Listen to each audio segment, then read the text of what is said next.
¿Cómo están? Muy buenas tardes. Buen comienzo de semana. Hola, profe, buenas tardes. ¿Cómo están? Bien, no sé allá, pero acá una tormenta hermosa. La verdad, para comer con lluvia. Profe, nunca le he preguntado, ¿usted cuando dice allá, de dónde es? ¿O dónde está? Ah, yo estoy en Rafaela, Santa Fe. Acá en Mendoza, y acá hay unas gotitas nada más. Hoy no, acá mucha lluvia. Pero hacía falta igual. Hacía bastante que no llovía lindo, como decimos nosotros acá. Con ganas. Así Bueno, que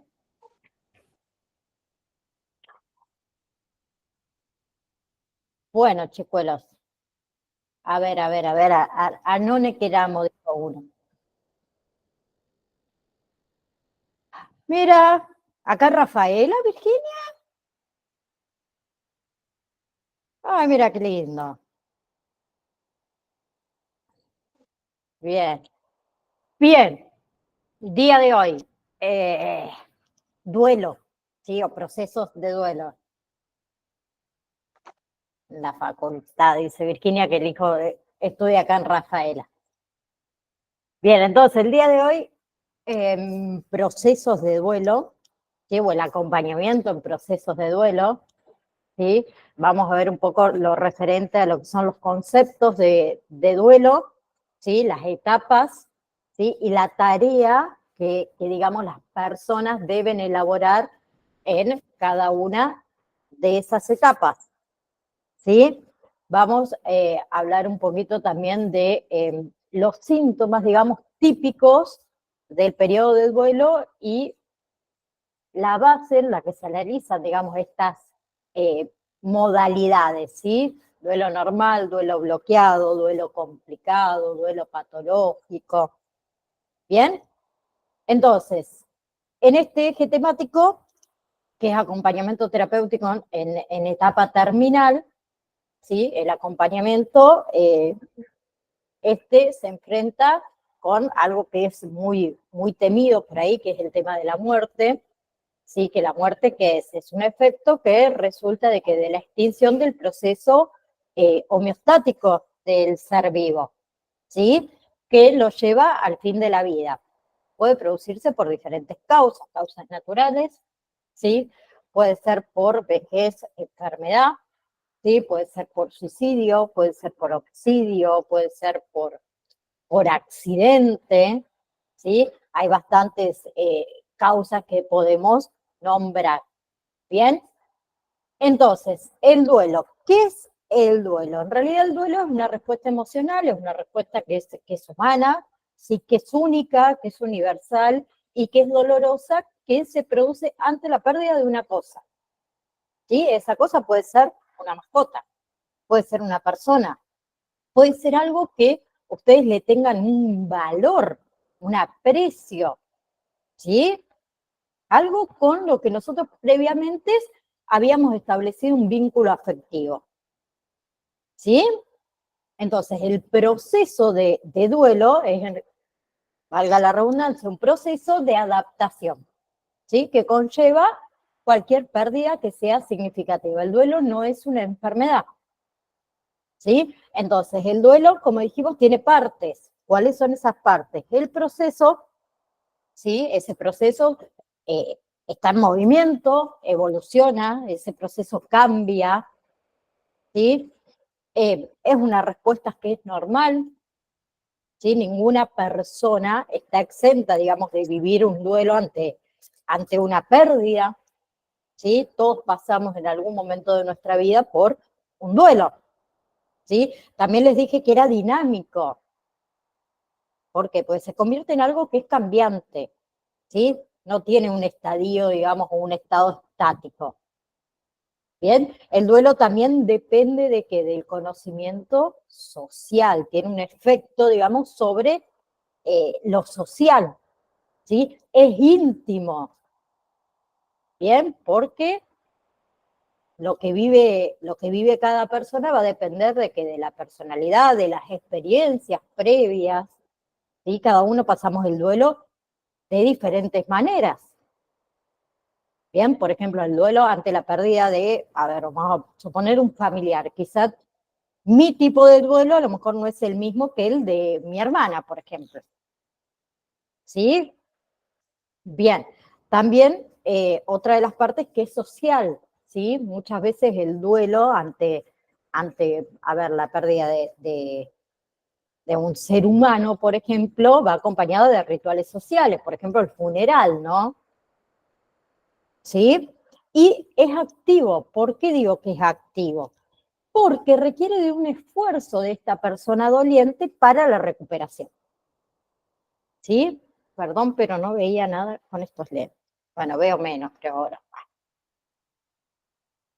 Bien, entonces, el proceso de duelo, ¿qué es? Es un periodo de adaptación a esa pérdida. ¿Sí? Es un proceso que es psicológico, que comprende componentes. Esos componentes, hablamos de componentes tanto sociales como fisiológicos. Y lo que es la intensidad y lo que es la duración del duelo, ¿sí? O del proceso, en realidad será directamente proporcional a la dimensión y al significado para cada uno que tiene esa pérdida. ¿Sí? Bien. Entonces, si hablamos de lo que son las fases del duelo, según Bowlby, tenemos fase de entumecimiento o fase de shock, ¿sí? Fase de anhelo o búsqueda, fase de desorganización y desesperanza y fase de reorganización. Son 4, ¿sí? Y las tareas del duelo también son estas 4. Tarea número 1, aceptar la pérdida, ¿sí? Que muchas veces comienza con ¿qué? Con la negación. Bien. Tarea número 2, elaborar el dolor de la pérdida, ¿sí? Vivir ese dolor. Bien. Y ahí muchas veces nosotros, el extra, digamos, le decimos a esta persona que perdió algo. Él no querría verte así, querría verte bien. Eso no se debería decir, ¿sí? O tenés que reponerte. No, lleva un tiempo, lleva una tarea, ¿sí? A cada uno lo toma de diferentes maneras. Tercer tarea, adaptarse al mundo sin el fallecido, ¿sí? Cuarta tarea, hallar una conexión perdurable con el fallecido, ¿sí?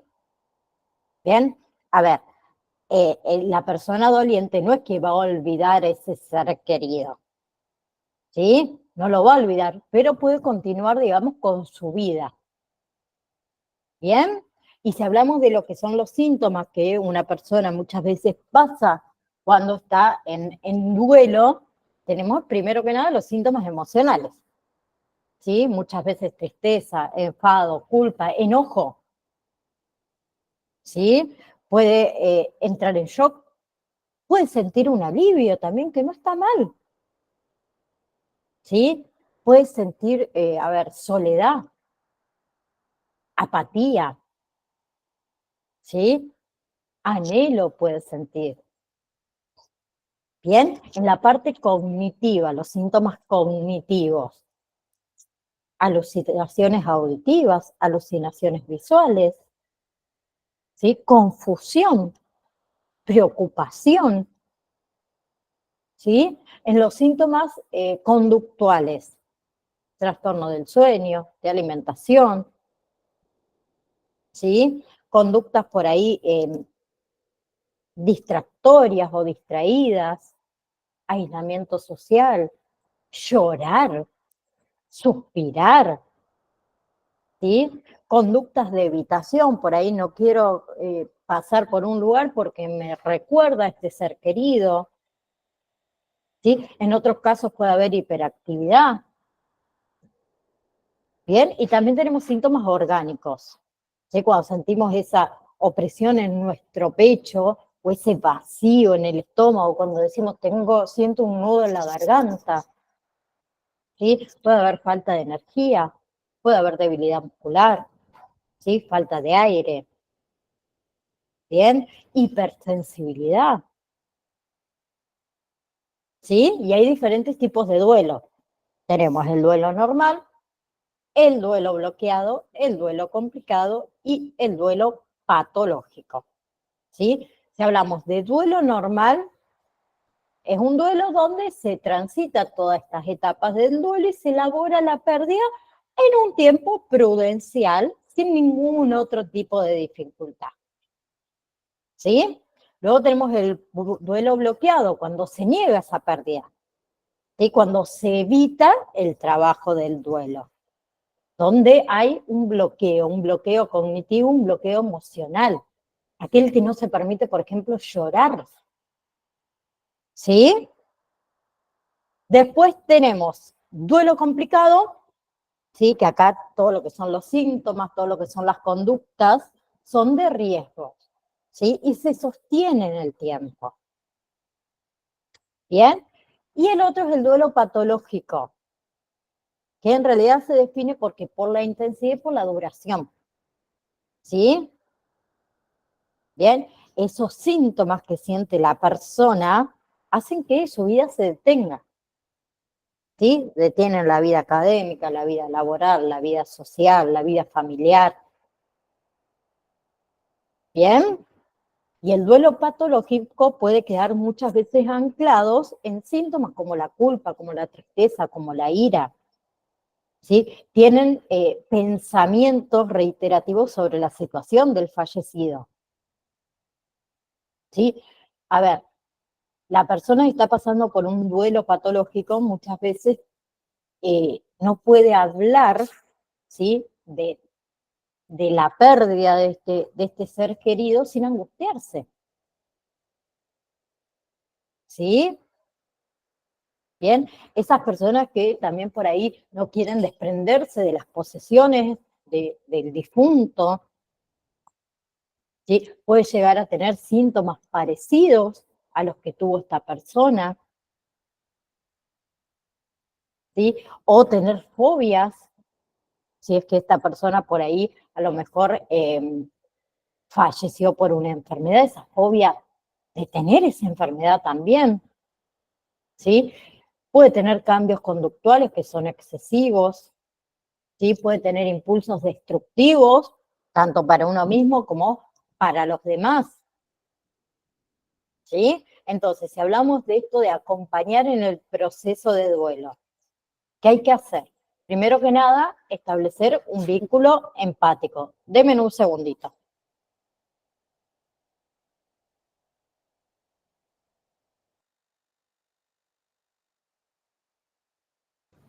Perdón.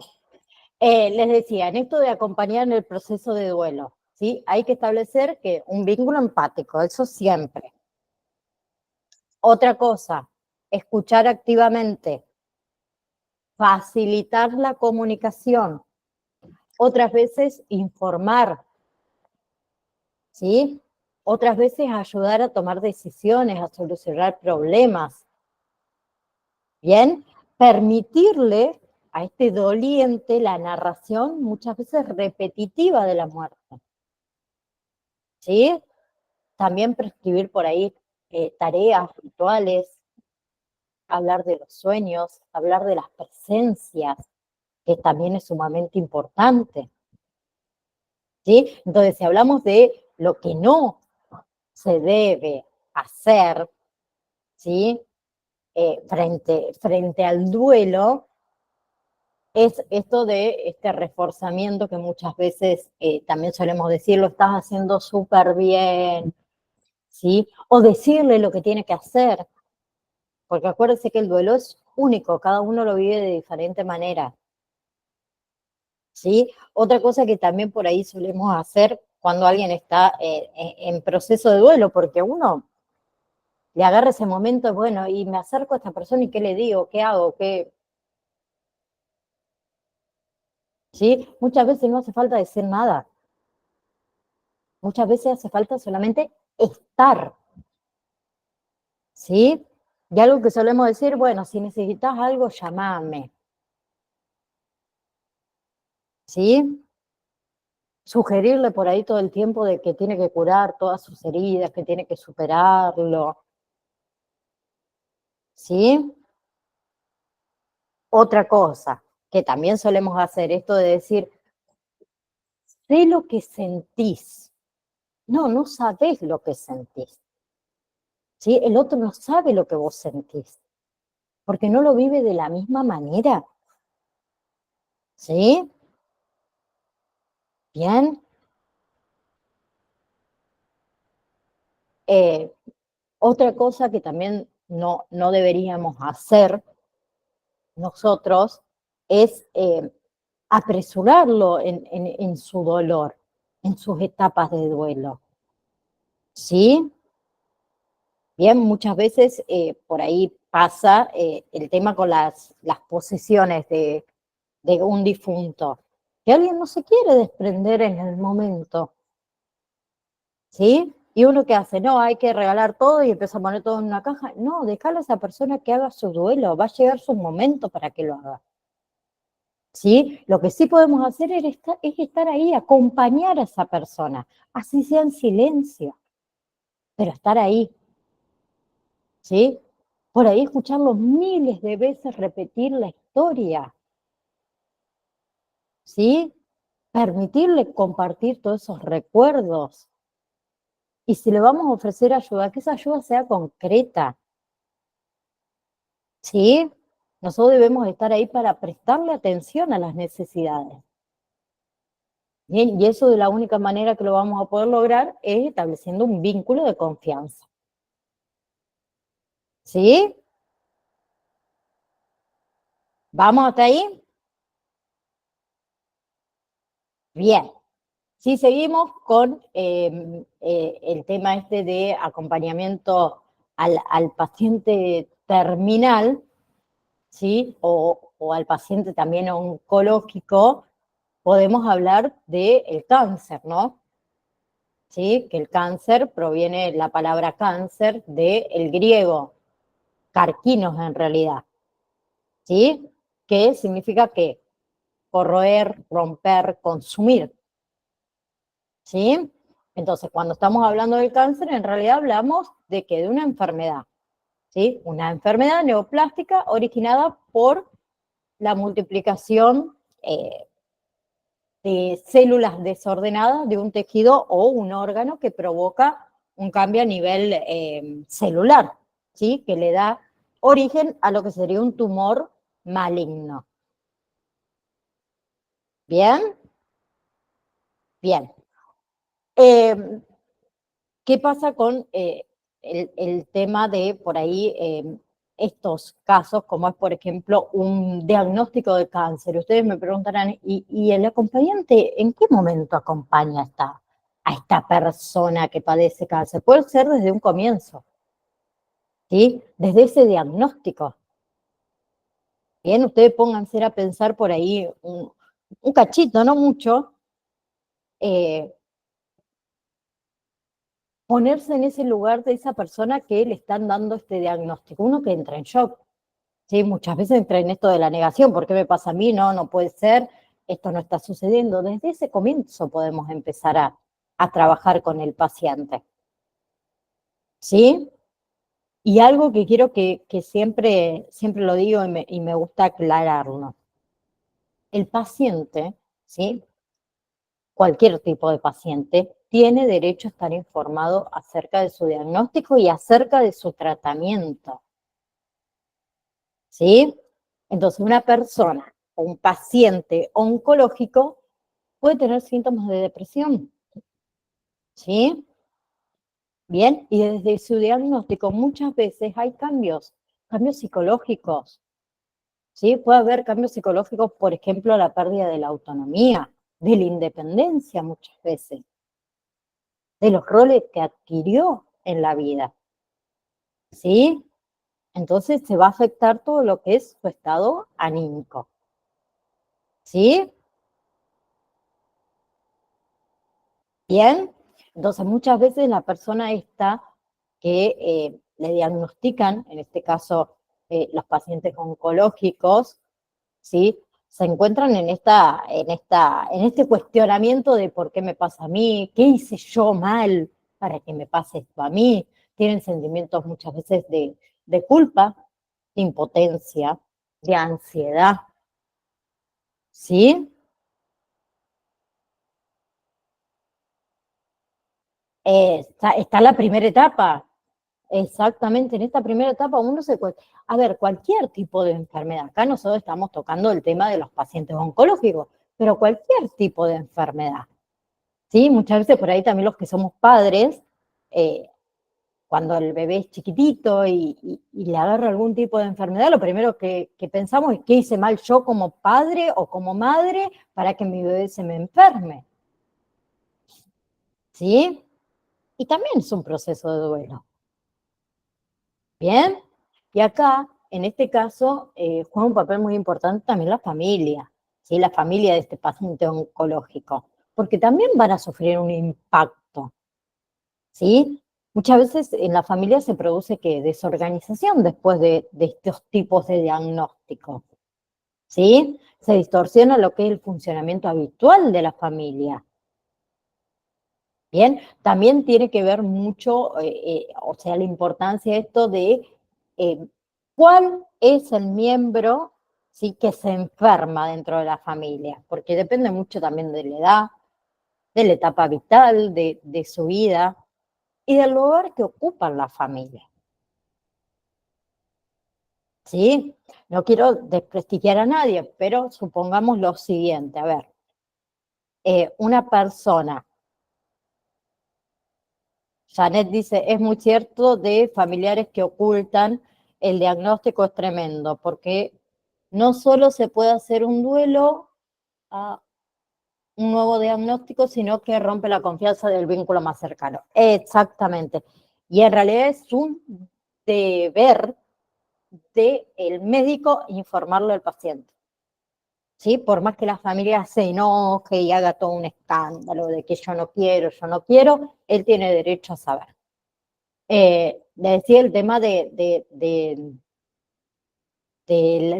tema familiar, de a qué miembro de la familia, la importancia que tiene el miembro de la familia. A ver, muchas veces pónganse a pensar lo siguiente.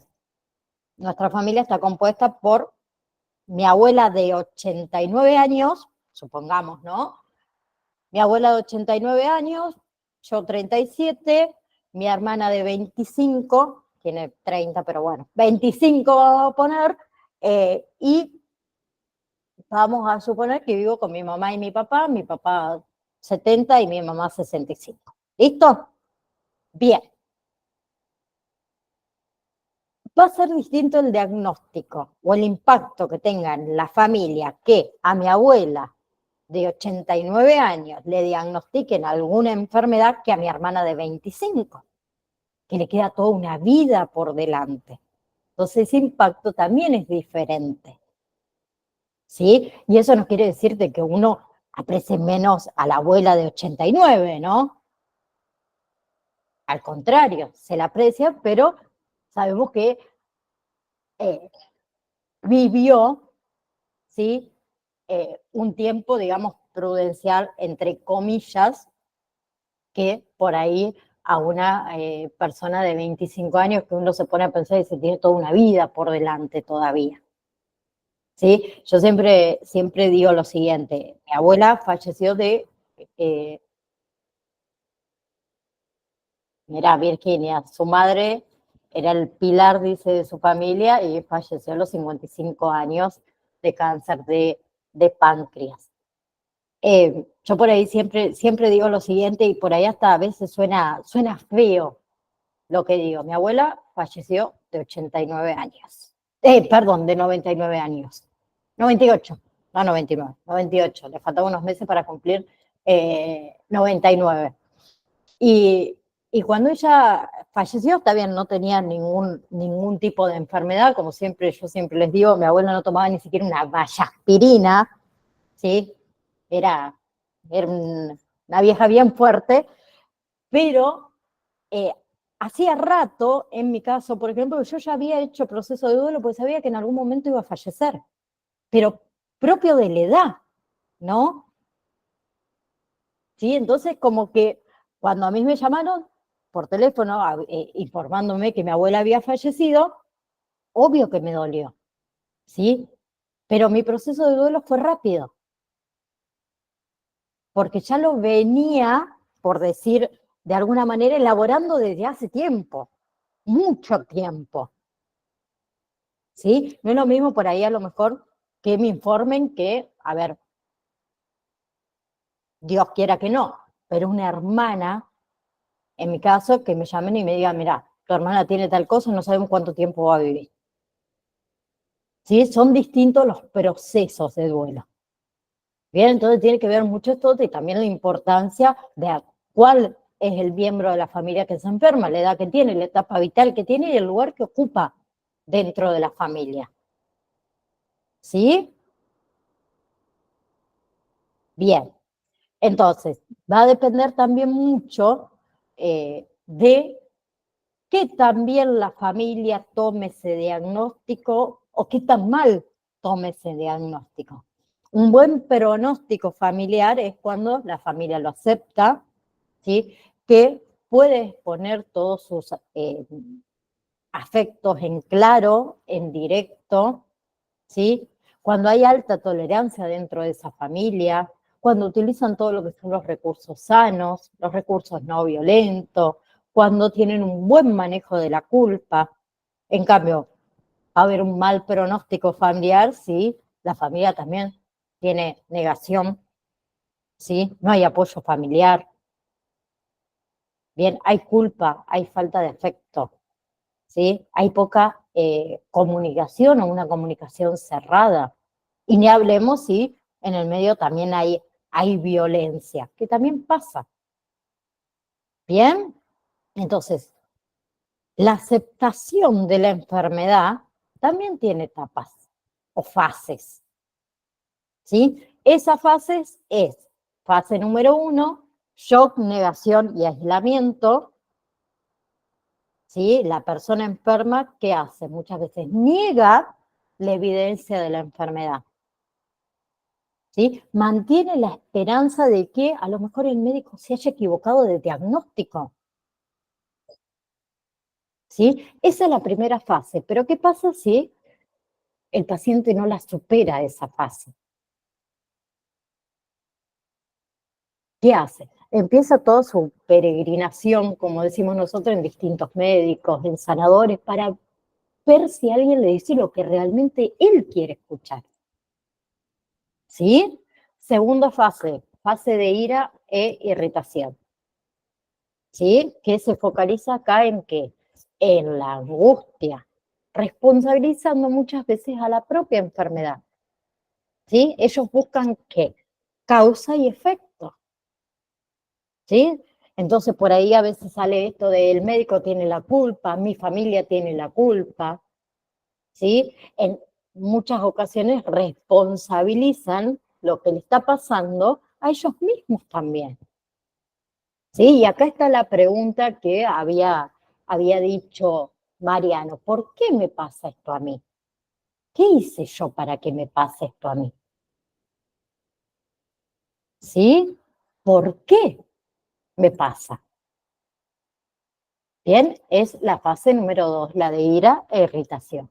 Después tenemos fase número 3, que es el pacto o negación, ¿sí? Donde acá el paciente, la persona enferma, intenta negociar la curación.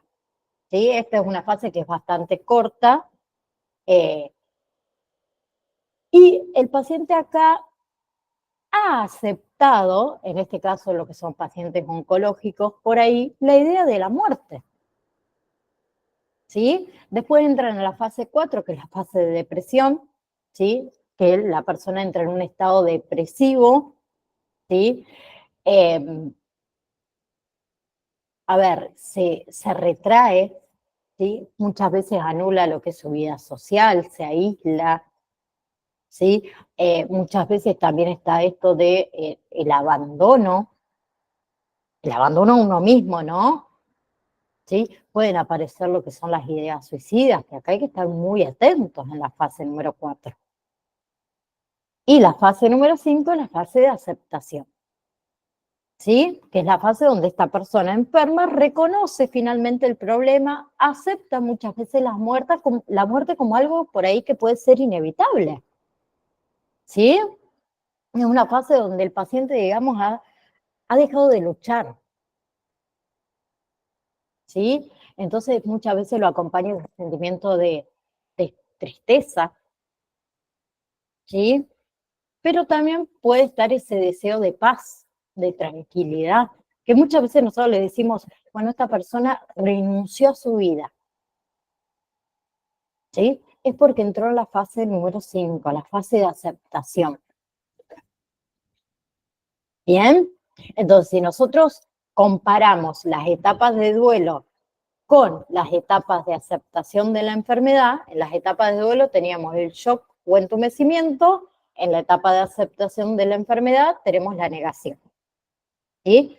En las etapas de duelo tenemos en la segunda fase lo que es anhelo y búsqueda, en las etapas de aceptación tenemos el enojo, la negociación. ¿Sí? Después tenemos en las etapas de duelo la desorganización y en las fases de aceptación la depresión. ¿Sí? Que son parecidas. En las etapas de duelo, como cuarta, tenemos la reorganización y en las etapas de aceptación tenemos la aceptación en sí. ¿Sí?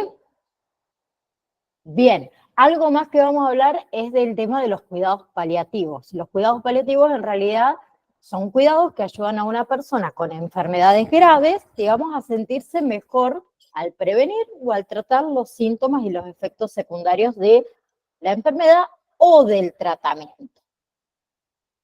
¿Sí? Entonces, una ayuda que se le da a estas personas para sentirse mejor. ¿Sí? Bien, los cuidados paliativos también ahí se tratan problemas emocionales, problemas sociales, espirituales, prácticos, que muchas veces la propia enfermedad plantea. ¿Sí? Entonces, la idea es que el paciente se sienta mucho mejor en cualquiera de las áreas para que así mejore su calidad de vida. ¿Bien? Bien. A ver, los cuidados paliativos se pueden ofrecer a personas con enfermedades, por ejemplo, cáncer, ¿sí? SIDA, demencias, enfermedades pulmonares, ahí está, cardíacas, insuficiencia renal, ¿sí? Bien, ELA se me ocurre,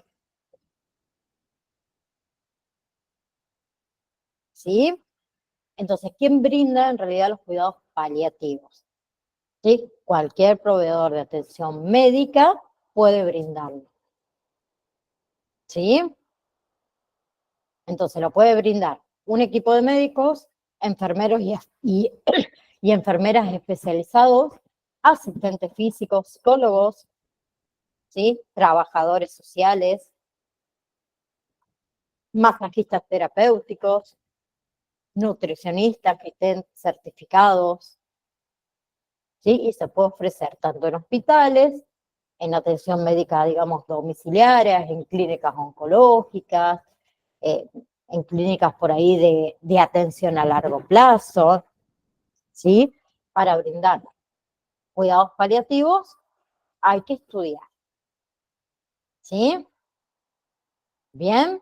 Y hay una diferencia entre cuidados paliativos y atención para pacientes terminales, ¿sí? Las dos tienen como objetivo brindar bienestar, pero los cuidados paliativos pueden empezar en el momento del diagnóstico, ¿sí? Y al mismo tiempo que el tratamiento.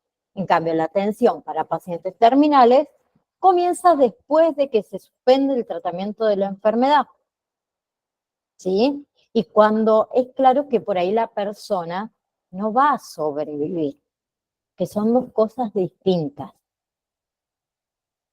¿Bien? Bien. Entonces, factores por ahí que influyen en la calidad de vida, ¿sí? Una es la independencia funcional que tiene esa persona, tanto física, psíquica o económica, ¿sí? La vida que lleva dentro de su hogar, con los suyos, con su pareja, ¿sí? La relación familiar, las relaciones sociales, ¿sí? Por ejemplo, la soledad, ustedes saben que eh, es un factor, digamos, negativo, más para una persona que por ahí tiene una enfermedad terminal, ¿sí? También va a influir en la calidad de vida, cómo acepta la vida ese paciente, ¿sí? Si tiene objetivos, si tiene metas, ¿sí? Va a influir mucho la autoestima también de ese paciente. Bien, entonces nuestro rol como acompañantes terapéuticos, más que nada con pacientes en etapa terminal, es establecer el vínculo, ¿sí? Bien, tratar de que ese paciente acceda a esta nueva realidad. Bien, debemos trabajar los silencios que son importantes, los gestos que son importantes, respetar los tiempos de ese paciente, la contención, ¿sí? Muchas veces nos puede llegar a tocar esto de preparar el ambiente para que ese enfermo pueda despedirse, ¿sí? Y algo que no hay que olvidar, acompañar a la familia antes y después, ¿sí? Porque muchas veces nuestro trabajo no solamente termina, como siempre digo yo, cuando el paciente fallece, ¿sí? Muchas veces seguimos trabajando con la familia, aunque sea por un tiempo, hasta que supere la etapa del duelo. Y nosotros también debemos estar ahí para contener a la familia, no solamente al paciente. ¿Sí? Bien, hasta ahí vamos. Bien. ¿Alguien sabe qué es la terapia cognitivo-conductual? ¿Que pueda explicar? Así también ya sacamos esa duda de qué es la terapia cognitivo-conductual.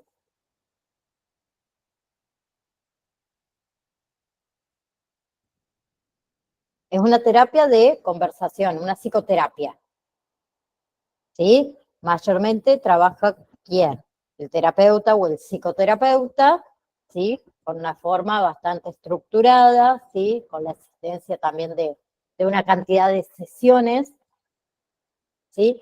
Y en realidad la terapia cognitivo-conductual, ¿qué hace? Ayuda a tomar conciencias, ¿sí? Muchas veces de pensamientos imprecisos, ¿sí? O pensamientos negativos, ¿bien? Entonces, un instrumento que en realidad es bastante útil, ¿sí? Muchas veces también se combina con otro tipo de terapia, ¿sí? Para tratar todo lo que son los trastornos de salud mental, ¿sí? La depresión, el estrés postraumático, trastorno de alimentación, ¿sí? Pero hay que tener algo en cuenta que no todas las personas en realidad se benefician con este tipo de terapia, ¿sí? Bien, entonces, en la terapia eh, desadaptada con la... Sí, bien, Janet, muy bien. Eh, a ver, la terapia cognitivo-conductual, ¿sí? Se utiliza para abordar desafíos emocionales, ¿sí? A ver, les puede ayudar, por ejemplo, a controlar los síntomas de una enfermedad mental, prevenir recaídas, ¿sí? De esos síntomas, ¿sí? Eh, tratar la enfermedad cuando los medicamentos no son una buena opción, digamos, ¿sí? Los puede ayudar a afrontar el dolor, a afrontar las pérdidas, ¿sí? A identificar las formas de controlar las emociones, a solucionar conflictos, ¿sí? A afrontar las enfermedades o una enfermedad, a superar traumas emocionales, ¿sí? Muchas veces relacionados, por ejemplo, a ver, con maltrato, con violencia, ¿sí? Eh, los puede ayudar también a controlar lo que son los síntomas físicos crónicos, que muchas enfermedades eh, también tienen síntomas crónicos, ¿Sí? Bien, y entre los trastornos de salud mental que podrían mejorar con el tema de la terapia cognitivo-conductual, tenemos fobias, depresión, trastorno de alimentación, de sueño, trastorno obsesivo-compulsivo, consumo de drogas, trastorno bipolar, trastorno de ansiedad, ¿sí? Trastornos sexuales, esquizofrenia, depresión, no sé si lo dije, ¿sí? Bien, entonces, ¿cuál es el aporte de la terapia cognitivo-conductual? La reducción de ese agobio emocional, ¿sí? Puede ser que se administre en periodos breves de tiempo o mucho más largos. Va a depender de lo que diga el terapeuta, ¿no? En este caso. ¿Sí? Bien, ¿vamos hasta ahí?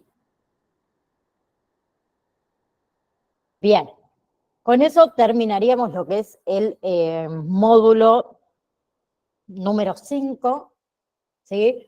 Y vamos a comenzar con el consumo o la introducción a lo que es el consumo de sustancias, ¿sí? Bien, empezando eh, con lo que se considera droga, ¿sí? Droga en realidad es aquella sustancia introducida en el cuerpo, ¿sí? Que puede producir cambios. Bien, bien. Entonces, se conoce como adicción a las drogas o drogadicción, por ejemplo, al consumo frecuente de estupefacientes, a pesar de saber las consecuencias negativas que produce. ¿Sí? Bien, el consumo de drogas modifica el funcionamiento del cerebro, modifica la estructura, ¿sí? Y provoca muchas veces conductas peligrosas. Bien, ¿y por qué se considera una adicción? Porque es difícil intentar de dejar de consumirla.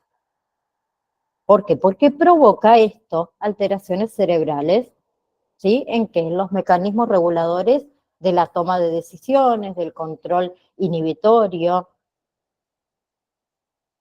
¿sí? Y porque también el que consume pasa gran tiempo de su vida buscándola y consumiendo.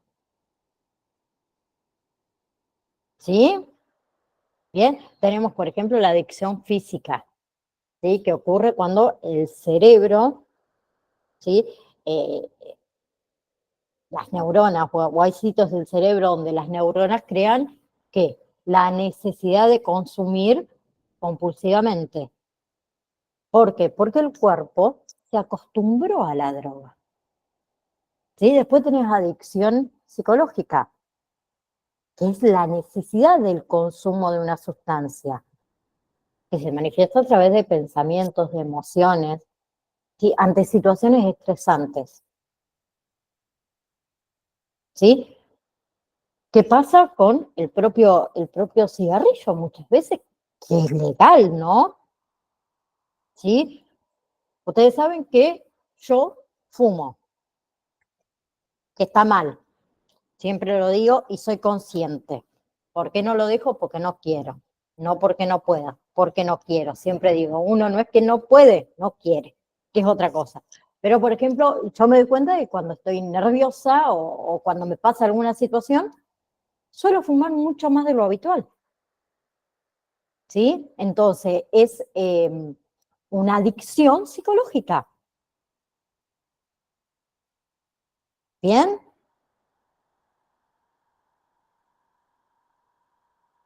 Bien. A ver, si hablamos de Virgi, decime. Va, no sé si querías hablar.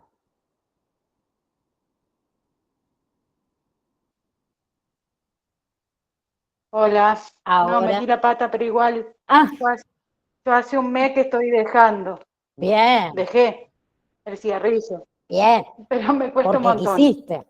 sobre todo, sí, por una Y, cuestión de que mis hijos me pedían. Y fumaba mucho, muchísimo. Pero ahora estoy con la Perfecto. ansiedad. Esa cosa de querer comer, comer, comer.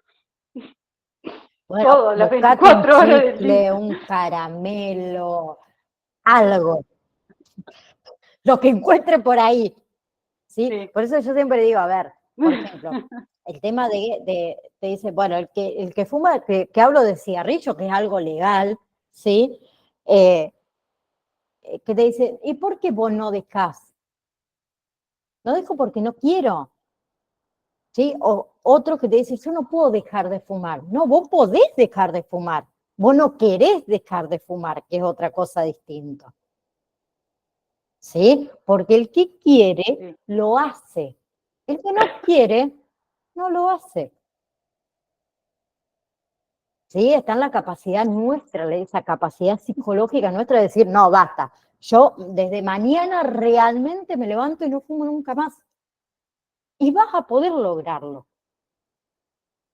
¿Sí? Pero si yo no estoy convencida de que no voy a fumar nunca más, es obvio que si veo a alguien que está fumando o me dan ganas, me voy a fumar un cigarrillo. Porque no estoy 100% convencida de que realmente lo quiero dejar. ¿Sí?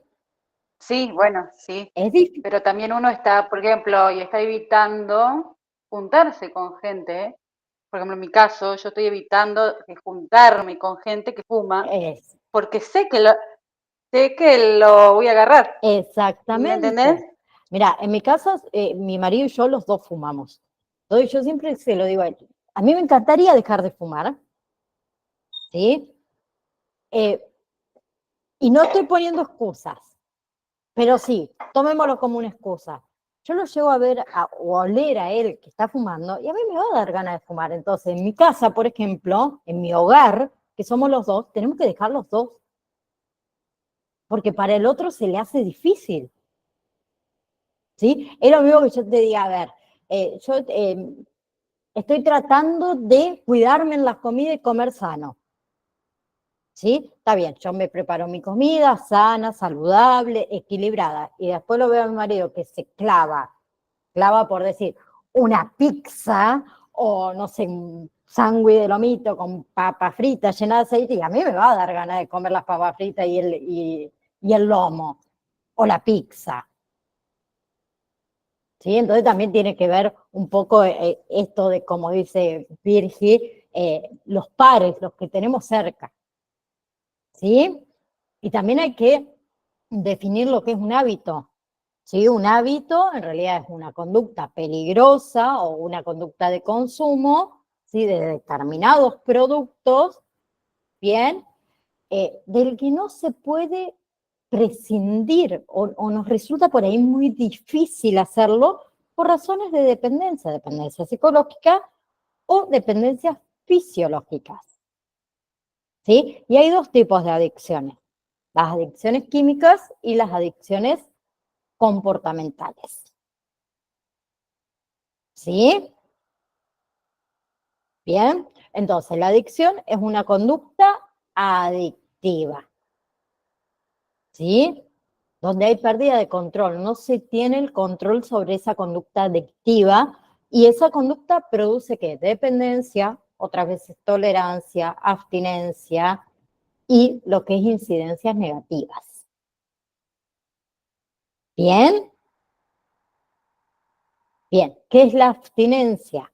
Un estado clínico, ¿sí? Donde hay signos, donde hay síntomas, que se manifiesta cuando se interrumpe esta administración de una sustancia o de un objeto. ¿Sí? Después tenemos otro concepto que también está bueno que lo sepan, que es el craving, ¿sí? Que es ese deseo que uno tiene de consumir o de consumo. ¿Sí? Como dice Virgi, a ver, ella dejó de fumar, pero si yo estoy al lado de ella o en una videollamada, vamos a hacerlo así, y Virginia sabe que yo fumo y yo me prendo un cigarrillo, ella le va a dar ese deseo de decir, che, yo también quiero. ¿Sí? Y después tenemos la tolerancia, que es el proceso por el cual esa persona que tiene una conducta adictiva necesita incrementar este consumo muchas veces para que para tener el efecto que tenía al inicio que comenzó a consumirlo. ¿Bien? Entonces tenemos uso, abuso y dependencia. Uso es el consumo de una sustancia, ¿sí?, que no produce efectos negativos.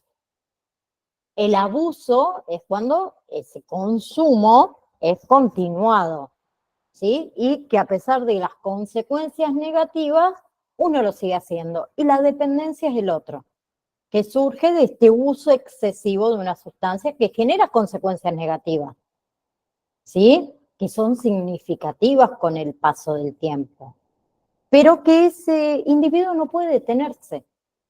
Y ahí teníamos dependencia física, ¿sí?, la tolerancia, la abstinencia, dependencia psicológica, ese sentimiento de satisfacción o ese impulso por ahí de consumir, y dependencia social, como dijo Virki, el grupo de afinidad, la cultura que tiene ese grupo. ¿Bien? Y yo también le dije que había dos tipos de adicciones químicas y adicciones comportamentales. ¿Sí? Las adicciones químicas, tenemos por ejemplo el alcohol, el tabaco y las drogas, ¿sí?, que ahí lo podemos dividir en legales e ilegales, y las comportamentales como el sexo, el juego, la comida, el trabajo, las compras, la tecnología hoy en día. Bien, entonces nosotros vamos a empezar por las adicciones químicas, ¿sí?, las sustancias químicas ilegales, en realidad es lo que vamos a ver, ¿sí?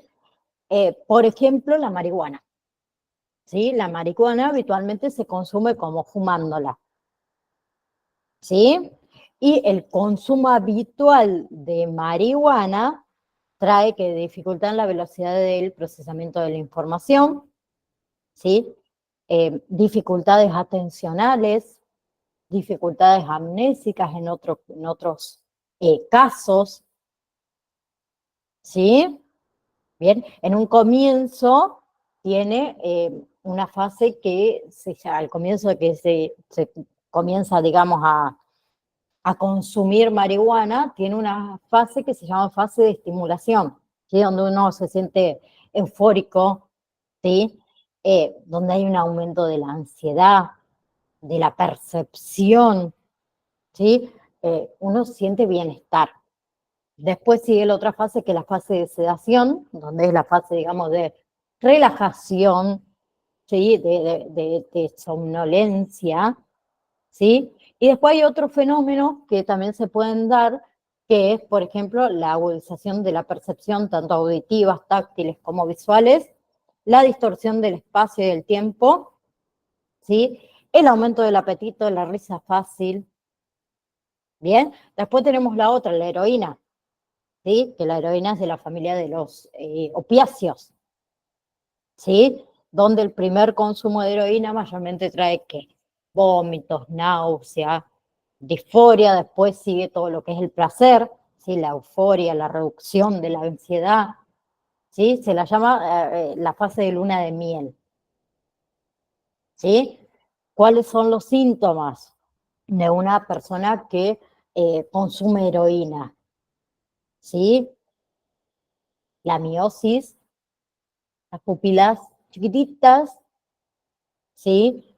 Irritabilidad, somnolencia, deterioro del juicio, apatía, ¿sí? Mayormente, ¿cómo se consume? Intravenosa, ¿sí? Bien, donde en los primeros, entre los 5 y los 15 primeros minutos, se produce lo que es conocido como un flash, un despertamiento, por decirlo de una manera. Entre las 3 y las 6 horas está este momento de bienestar, de satisfacción, y después de las 6 horas uno entra en abstinencia, ¿sí? También dentro de las sustancias químicas ilegales tenemos las cocaínas, que produce este efecto de euforia, de grandiosidad, de hiperalerta, de agitación, de insomnio, puede traer anorexia, ¿sí? Puede tener tendencia uno a la violencia, hipersexualidad, ¿sí? Deterioro en la capacidad del juicio. Bien, la cocaína tiene un elevado nivel de dependencia psicológica. ¿Sí? Y, por ejemplo, cuando uno entra en abstinencia, ¿sí? Puede aparecer la depresión, la falta de energía, el aislamiento social, ideaciones paranoides, disfunción sexual, ¿sí? Y hay dos tipos de consumidores, el episódico, ¿sí? Y el crónico, que mayormente produce ¿qué? Tolerancia. ¿Bien? ¿Vamos? Entonces, entre las sustancias químicas ilegales tenemos las sintéticas, ¿sí? Por un lado tenemos el PMMA, ¿sí? Que es la famosa droga conocida como la droga de Superman, ¿sí?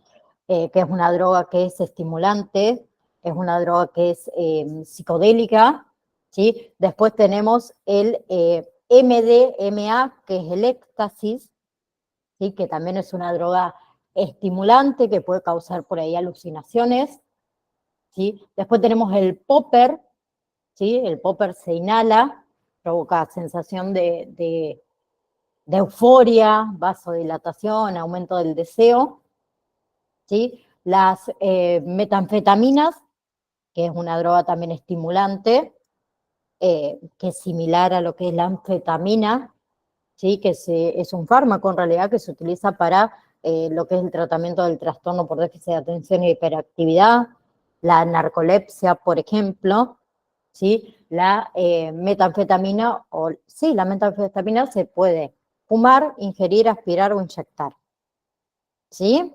Y después tenemos otra droga que se llama speed, no el speed para tomar, ¿sí? Que es metanfetamina, ¿sí? Que también se conoce como cristal o se conoce como meta también. Bien, eso es de esta familia de drogas de orígenes sintéticos, ¿sí? ¿Qué pasa con la metanfetamina? A largo plazo, ¿sí? El consumo, digamos, a largo plazo puede traer psicosis, daños neurológicos, deterioros cognitivos con pérdida de memoria, ¿sí? Y no hablemos de los problemas dentales, ¿sí? Entonces, las sustancias químicas ilegales sintéticas son aquellas que son fabricadas, digamos, en laboratorios, ¿sí? Que estimulan lo que es el sistema nervioso central. ¿Bien? Y producen muchas veces la abstinencia. Bien, que también la abstinencia va a ser proporcional a la cantidad de dosis que consume, ¿sí? ¿Y cuáles son los efectos que causa? El estado de ánimo, la elevación, ¿sí? La disminución del cansancio, la disminución del apetito, la agresividad. Luego puede surgir lo que es la depresión, el agotamiento, ¿sí? La irritabilidad, el aislamiento social, los problemas de la memoria, entre otros. ¿Bien? Clase que viene. Vemos adicciones comportamentales, ¿sí?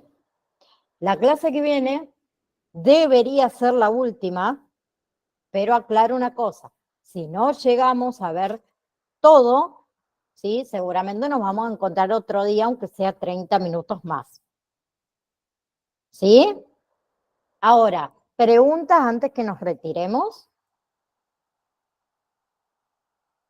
¿Se acuerdan la fecha del examen final, no? Ya se los puse igual en el grupo de WhatsApp. Estén atentos al grupo de WhatsApp, ¿sí? Porque voy a ir escribiendo a medida que a mí me aparezca en el sistema quiénes son los que se tienen que comunicar conmigo para que yo les pase la clave del examen final. ¿Sí? ¿No hay ninguna pregunta? Qué cachado que está. Profe. Oh, bien, Sí. Felicia. Hoy parece que sí, estamos todos callados. Y eso que acá está feo, nublado, che. Pónganle onda que la semana que viene terminamos, no me van a escuchar más. Claro. Parece que Claro. estamos pensando en el examen final ya, profe, por eso nadie habla. Bien. Profe, ¿algún motivo del por qué tenemos que comunicarnos con vos? ¿Por el tema pago será o por...? No. Yo, como les comenté en las clases anteriores, quien puede hacer el examen va a ser aquellos alumnos que tengan de mi parte las validaciones aprobadas y de parte del instituto cuota al día y certificación paga.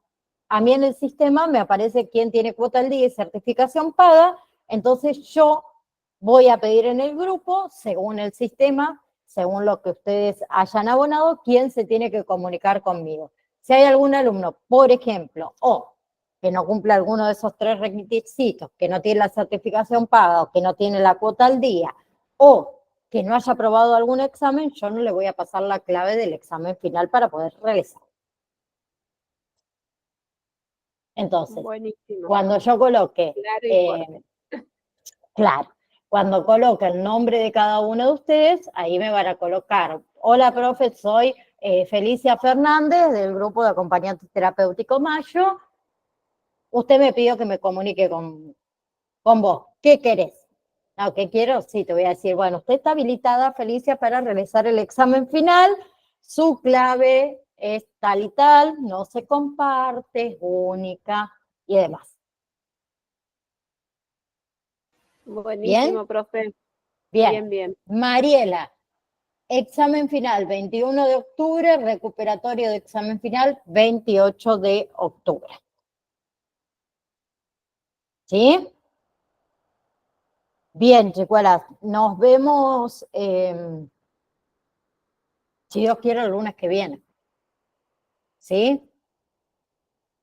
Bien, les aviso si nos encontramos a la 1:30 o no, o nos encontramos a las 14. Les escribo en el grupo cualquier cosa. ¿Sí? Nos Bien, vemos, profe. que tengan una hermosa, Un lindo día. gracias, Feliz, que tengan una hermosa semana. Chao, chao.